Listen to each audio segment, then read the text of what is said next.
కొన్నిటికి 4 ఇస్తారు. తాళం చెవి లేకుండా అసలు తాళం తయారవుద్దండి? తయారవుద్దా? ఎవడన్నా కొంటాడా? కంపెనీ నెత్తిని చెంగేసుకుంటుంది. అందుకని వాళ్ళు ఏం చేస్తారంటే ఒక తాళం తయారు చేసినప్పుడు దాని కీ కూడా తయారు చేస్తారు.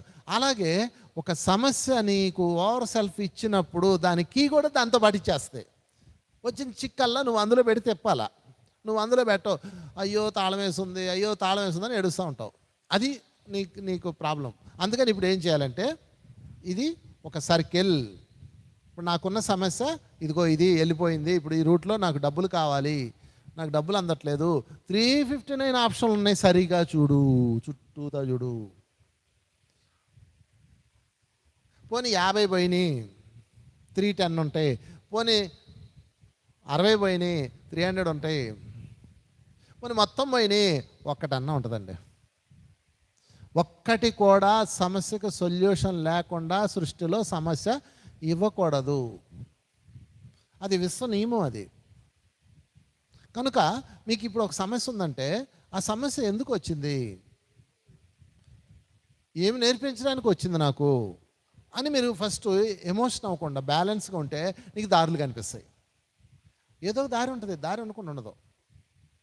ఎంత పెద్ద సమస్య అయినా. హరిశ్చంద్రుడికి పెద్ద సమస్య వచ్చింది, పెద్ద సమస్య. రాజ్యం కోల్పోయాడు ఆ సమస్య సాల్వ్ చేయడానికి. ఉన్నదంతా ఊడ్చేశాడు, దారి లేదు. ఏం చేశాడు?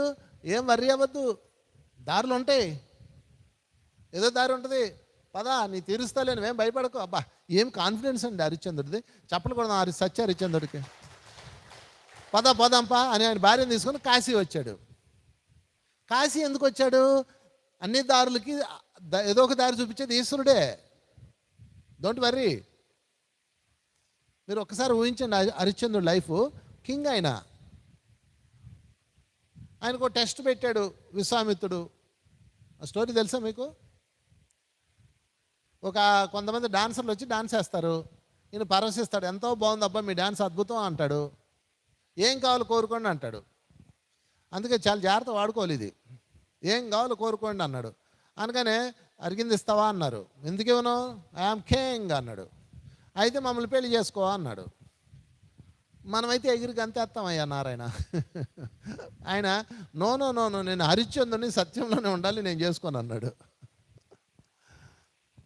ఆల్టర్నేటివ్ కోరుకోండి అన్నాడు. ఆల్టర్నేటివ్ ఇంకా ఇరుక్కున్నాడు. అయితే ఓ పని చేయి, ఒక మనిషి ఏనుగు మీద నుంచొని, బలమైన మనిషి ఏనుగు మీద నుంచొని ఒక రాయి పైకి ఇసిరితే అది ఎంత ఎత్తి వెళ్తుందో అంత బంగారం ఇయ్యి అన్నారు. ఎంత ఊహించండి, ఇంకా ఆడు కొండ అంత ఎత్తి వేసాడు. ఈ రాజ్యంలోని బంగారం అంతా ఎత్తే కొండ ఎత్తి అయిపోయింది. Gold is over. ఇంకా బాకీ తెరలా, ఇంకొంత బాకీ ఉంది, ఇంకొక 5-6 అడుగులు ఉంది. అయితే ఇప్పుడు ఏం చేయాలా? సరే డోంట్ వర్రీ, ఇది ఒక టాస్క్ నాకు అనుకున్నాడు. అక్కడ నుంచి కాశీ వెళ్ళాడు. కాశీ వెళ్ళాక అక్కడ ఆయన భార్యతో ఏమన్నాడు తెలుసా? ఆయన చాలా బ్యాలెన్స్గా ఉన్నాడని ఎలా చెప్పగలను నేను మీకు అంటే, నీవు ఏడవలేదు, జీవితం తలకిందులైపోయింది, భార్య బిడ్డలు రోడ్డును పడ్డారు, జోలి పట్టుకొని రోడ్డు మీద పడ్డాడు. ఇంకా కనీసం గుర్రం కూడా లేదు. రాత్రికి రాత్రి జీవితం ఇలా అయిపోయింది ఆయనది. ఆయన ఏమన్నాడు తెలుసా? కాశీ ఎంటర్ అవగానే, వారణాసి కాశీ అంటే, దేవి కష్టములు ఎట్లున్నాను పుణ్యక్షేత్రమైన వారణాసిని దర్శించితివి అన్నాడండి. అంటే బ్యూటిఫుల్. చెప్పలు కొడదాం ఆయనకి. కష్టాలు ఎట్లన్నా ఉండని, పుణ్యక్షేత్రమైన వారణాసిని దర్శించాం. మామూలుగా అయితే వారణాసి రాలేం మనం, బిజీ లైఫ్ అని చెప్పి ఫుల్ ఉంటాడు ఆయన. అంటే ఆయన ఏం చేస్తున్నాడు?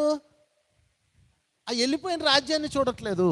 ఆ రోజు అనవసరంగా మాట ఇచ్చానే, ఆ రోజు అనవసరంగా నోరు జారేనే, వాళ్ళకి అనవసరంగా డబ్బులు ఇచ్చానే, అనవసరంగా ఇది చేశానే అంటలేదు ఆయన.